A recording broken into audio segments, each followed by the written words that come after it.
Hey everyone, and welcome to this explainer. Today, we're diving into a really unique, incredibly specific philosophical and spiritual framework. It's laid out in a text called Standards of Perfect Human Nature by an author named Xu Feng. My goal here is to guide you through this fascinating source material. We're going to break down its highly structured view of the universe and see how it dictates literally everything, from grand cosmic order all the way down to everyday human manners. It's a wild journey that connects the absolutely divine to the profoundly mundane. Now, right off the bat, to really grasp this text, we have to understand the intense stakes at play here.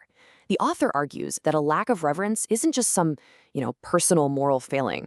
No, it's an existential threat. The text issues this stark warning. Without reverence, the flood of Noah's time will befall again. The whole premise rests on the idea that if we infinitely exaggerate human ability and adopt this fearless, conquer nature attitude, it's going to bring us nothing but confusion, poverty, and total destruction. Okay, let's dive into this. Our explainer today is going to follow the exact, meticulous structure provided in the text itself. 1. Perfect human nature. 2. Revering the Creator. 3. The cosmic hierarchy. 4. Equality of life. And finally, 5. The rules of respect. We are going to journey from the very top of the universe straight down to everyday human etiquette. Section 1. Perfect human nature. So the core premise here is that achieving this perfect human nature isn't just a nice self-improvement goal. It's the absolute prerequisite for humanity to avoid war and to reach a supreme life space. The author lays out 8 precise conditions required to get there, ranging from being modest and honest to having no mind of combating. But for this explainer, we're going to focus entirely on unpacking that very first, super dense foundational condition: revering the Creator, revering gods, and respecting people. It basically sets up the whole worldview. Section 2. Revering the greatest creator. To satisfy that first condition we just mentioned, you've got to understand the text's highly specific definition of the greatest creator. The author describes it as the cradle of life, assigning it 8 very distinct features. It's unique, formless, neutral, mysterious, impartial, merciful, almighty, and wise. Interestingly, this creator is said to exist in what the text calls the negative universe, in spirit form, and it maintains order using ta, which the text equates to mana. Everything in the universe, it claims, is derived from this formless entity. Okay, so how exactly does one show reverence? Well, the text gives us 5 practical steps. The first one uses this really vivid imagery. You have to act as if walking on wire or treading on thin ice. It's a mindset of extreme caution and humility. The other steps, they strictly forbid worshiping worldly great men instead of the Creator. They profusely warn against profaning the Creator, and they lay down a hard rule that humans must never speak or act in His name. Section 3. The cosmic hierarchy. And this brilliantly illustrates just how meticulously the author structures everything. It is incredibly specific. It starts at the top with the greatest creator, down to gods, then Buddha, then man. But it doesn't stop at living creatures. Man is above animals, animals above plants, plants are above mountain rocks, rocks are above meteorology, and meteorology is above bacteria. And finally, at the very bottom, bacteria are placed above creatures in hell, which sit just above the suffering creatures in the frozen and inflamed layers. Now, you might be wondering, where do familiar religious figures fit into a list like that? Well, they're integrated right into the hierarchy. Gods are defined as beings who maintain celestial order.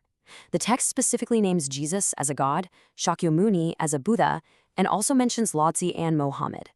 Since our human senses are just way too limited to perceive that negative universe, revering these specific figures is presented as the practical way for us to actually understand the unknown universe.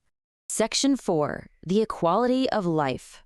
All right, let's zoom back down from the celestial realm to the human level. The crucial point here is a stark contrast in perspectives.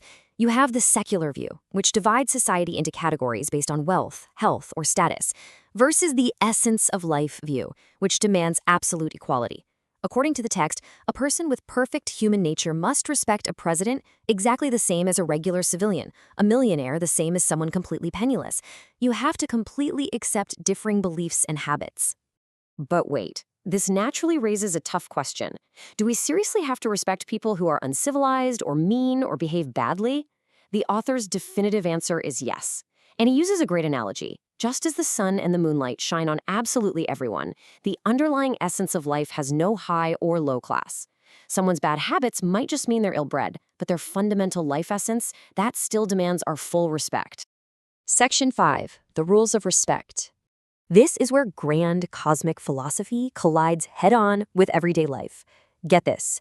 To perfectly execute this universal respect, the author doesn't just give us vague advice, he lists exactly 72 highly specific behaviors that show a lack of respect. If you want perfect human nature, you have to avoid all 72 of them, no exceptions. Now, some of these rules deal with extremely severe, heavy violations. We're talking mining someone's ancestral graves, stripping them of private property, restricting their freedom, or forcing others into sex. These are massive moral violations that clearly align with major ethical frameworks and real-world laws. But then, right alongside those severe crimes, there are incredibly mundane annoyances. Things like farting or taking off your shoes in public, unpunctuality, blowing your nose while eating, or not flushing the toilet. Seriously, in this philosophical framework, committing a grave crime and slow driving in the fast lane are both listed side by side as fundamental failures to respect the equality of life. And the list extends deep into social and workplace dynamics too. It forbids letting dilettantes do adept work, which essentially means don't put incompetent people in charge of things. It forbids flipping through someone's bookshelf without asking, breaking a promise, or showing up to a formal banquet wearing slippers. These might not be criminal offenses, but according to the text, they cause great pain in life and literally block you from achieving perfect human nature. The text actually makes a massive claim at the end. If everybody respected others by flawlessly following these 72 rules, the world would be a fairyland. But it also acknowledges that it's practically impossible unless the world is managed by gods, or everyone has already attained perfect human nature. So I'll leave you with this to chew on. Is a world where everyone perfectly follows these 72 rules truly a fairyland? Or is this highly granular, perfect human nature forever out of our reach? Thanks for joining me for this explainer. I hope it gave you a clear window into a truly fascinating perspective.